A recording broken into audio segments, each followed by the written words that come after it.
જાપાનમાં જ્યારે બે લોકો લગ્નગ્રંથિથી જોડાય છે ત્યારે તેમને એક ખાસ ભેટ આપવામાં આવે છે.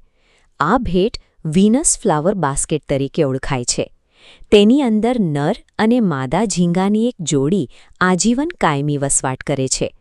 આ સુંદર અને જટિલ જાળીદાર સંરચના પૃથ્વી પરના સૌથી પ્રાચીન બહુકોષીય પ્રાણીઓ પૈકીનું એક છે. તે સમુદાય સછિદ્ર એટલે કે પોરીફેરા સમુદાયનું સભ્ય છે.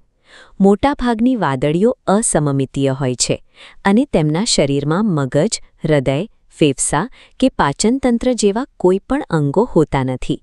મગજ કે નર્વસ સિસ્ટમ વગર આ જીવ દરિયાના એવા ઊંડાણમાં ટકી રહે છે જ્યાં પાણીનું દબાણ કોઈપણ જટિલ પ્રાણી માટે જીવલેણ સાબિત થઈ શકે.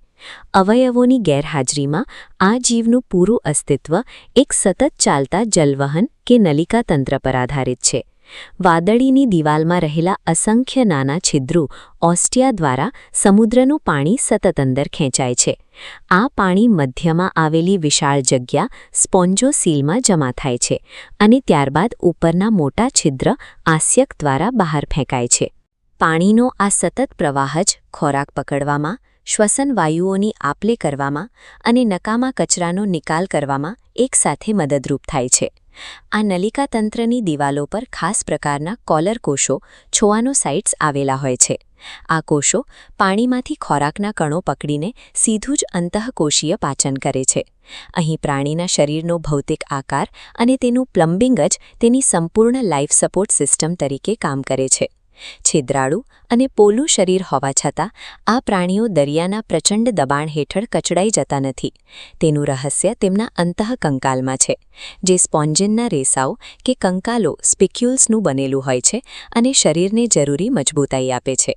આ ચિત્રમાં તમે જોઈ શકો છો કે આ કંકાલો કેવા જટિલ અને કાચ જેવા બારીક ભૌમિતિક આકારો ધરાવે છે. યુસ્પોન્જિયા જેવી નરમ સ્પોન્જિન ધરાવતી પ્રજાતિઓનો માણસો સદીઓથી સ્નાન વાદળી તરીકે ઉપયોગ કરતા આવ્યા છે. આ વિન્ટેજ તસવીરમાં દરિયાના તળિયેથી એકત્રિત કરવામાં આવેલી વિશાળ વાદળીઓનો ઢગલો આ પ્રાણીઓના ઐતિહાસિક મહત્વની ઝલક આપે છે. આ ઐતિહાસિક બજાર દર્શાવે છે કે કેવી રીતે આ જીવોના માળખાકીય ગુણોએ એક સમયે મોટા પાયે વેપારી ઉદ્યોગને જન્મ આપ્યો હતો. એક અત્યંત આદિમ જૈવિક રચના માનવીય જરૂરિયાતો અને અર્થતંત્રનો એક ભાગ બની ગઈ. એક જ જગ્યાએ સ્થિર રહેતા હોવા છતાં વાદળીઓ પાસે પોતાનો વંશ આગળ વધારવા માટેની અસરકારક પદ્ધતિઓ છે. તેઓ ઉભયલિંગી હોય છે, જે લિંગી પ્રજનન અને અવખંડન દ્વારા અલિંગી પ્રજનન એમ બંને રીતે વસ્તી વધારે છે. જ્યારે પર્યાવરણ પ્રતિકૂળ બને ત્યારે સ્પોન્જીલા જેવી મીઠા જળની વાદળીઓ બચવા માટે એક અંતિમ રસ્તો અપનાવે છે. આ એનિમેશનમાં તમે જોઈ શકો છો કે પ્રતિકૂળ પરિસ્થિતિમાં વાદળીના શરીરની અંદર રક્ષણાત્મક કલિકાઓ બને છે, જેને જેમ્યુલ્સ કહેવાય છે. આ જેમ્યુલ્સ એક પ્રકારની જૈવિક ટાઈમ કેપ્સ્યુલ છે, જે મૂળ પ્રાણી નાશ પામ્યા પછી પણ સુરક્ષિત રહે છે અને અનુકૂળ સમય આવતા નવા જીવમાં વિકસે છે.